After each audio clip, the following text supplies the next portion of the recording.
Author is funded by the Pacific Northwest Writers Association, supporting writers from pen to publication since 1955. To learn more about the PNWA and their yearly conference, please go to pnwa.org.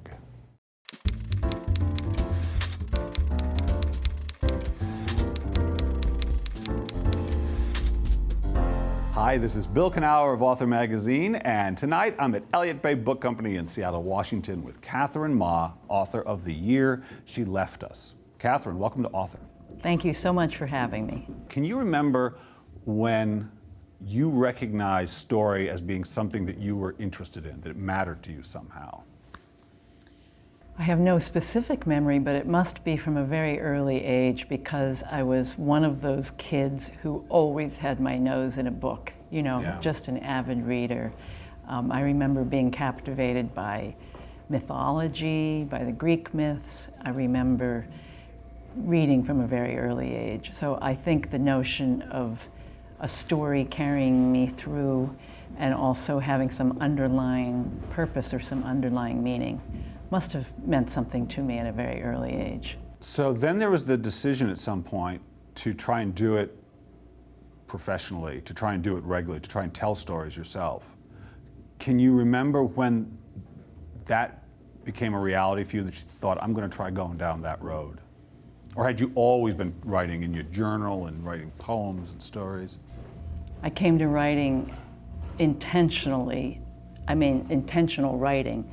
I came to intentional writing at a very late date. Yeah. I was a great reader. I loved books. I loved the novel, short fiction. I read all the way through high school and college. But I didn't imagine for myself a creative life as a writer. I just did not seem to have that capacity in me when I was younger to think I could try this, I could do this. Even though I loved literature, I only took one English class the whole time I was in college. Really? Yes, I majored in history. Devoted reader that you were. Devoted reader. I majored in history. I have a master's degree in history. I considered entering a graduate program in history. Decided against that, worked for a while after grad school, and then decided to become a lawyer because language was of interest to me, and I was a fluid writer, and I was good with words. So I practiced law for a number of years before I began writing, but always in me there was that love of reading, and I suppose I am a good example of what Saul Bellow told us. The writer is the reader moved to emulation. So after some time, I finally decided, maybe I would like to try this. Maybe I could do this. And so I began to write. And did you, in fact, have within you, or were you aware of your understanding of story from having all that reading? Did it serve as a foundation for you when you then faced the blank page? I think that reading did serve as a foundation, but it also served as something of a trap. Yes. Because I thought, oh, how hard can this be? I love to read, I've read a lot, I'm very fluent with language because I had practiced law for many years, and I thought, with great hubris, I thought, I should be able to do this. And in fact, I found that it was very difficult for me. To unlearn the way I wrote as a lawyer and then to begin to learn how to write as a serious writer of fiction. I had two big decisions to make, actually. I had to decide, was I going to leave my law career to try to become a writer? And then once I made that decision, which was a difficult decision for me to make, I had to decide, will I go to school to learn how to be a writer? And ultimately I decided not to go into a MFA program, but to just try to read deeply on my own and practice. Yeah, you discovered what Flannery O'Connor said, is that everyone knows what a story is until they try to tell one. Oh, I've never heard that quote. That's actually marvelous. Isn't it? Oh, I know what a story. I mean, you kind of do know what a story is, but you have to make all the choices. You have to choose everything.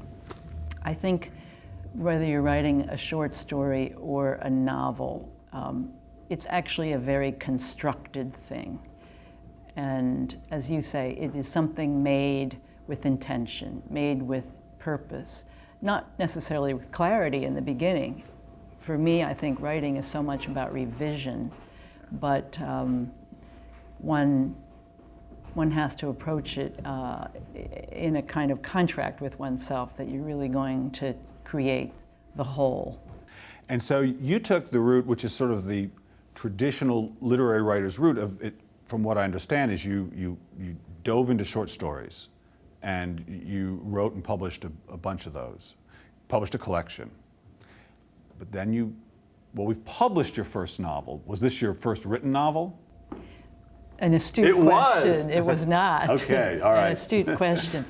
I do have a novel manuscript in the drawer. It's a quite wonderful novel, I think, but it was my teething book, and I never tried to publish that one. Did you write it before the short stories, or while you were while writing the short stories? I was writing the short stories. While I was writing the short stories, I wrote what I consider my first novel, and that, I think of that as my MFA degree. Yeah. I just wanted to see if I could do it. I wanted to learn how to put together a novel, how to stay inside the head of a major set, heads, I should say, of a major set of characters for a sustained period of time. And it was really all important to me to learn how to do that. And then once I did it, I thought, okay, I can do this again and I can do it better. So I never tried to publish that one. Now, when you began The Year She Left Us, did you know you wanted four characters, four major characters, or did you have, I know you wanted to write about adoption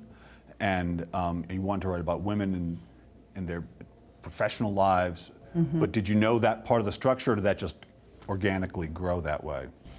I had a main character in mind, my protagonist, whose name is Ari, who's 18 and 19 years old during the main action of the book. And then I gave her an adoptive mother, and that's where I began. It wasn't until I actually began writing some of the chapters that I decided that I wanted to have four alternating voices. And once I decided I wanted to have four voices, then I had to make an interesting craft choice. How was I going to pitch those voices? I wanted to have four narrative points of view. I decided not to have four first-person points of view. I thought that would collapse the narrative and maybe be too confusing to the reader. So then I made a decision that it was going to be like real life. The teenager, who's my heroine, Ari, and her grandmother, who's quite elderly, they would be in first person and they would talk directly to us. So that seemed to me like real life. The adolescent and the older person giving us a piece of their mind. Let me tell you how I see the world. And then the other two characters, who are Ari's mother and her aunt, who are both lawyers, so both stepped back a bit from their lives. Those are in third person. And so, what was the hardest thing for you to get in this book? What took you the longest to really find? And usually that's the thing that finally brings it together. That's been my experience. What was that?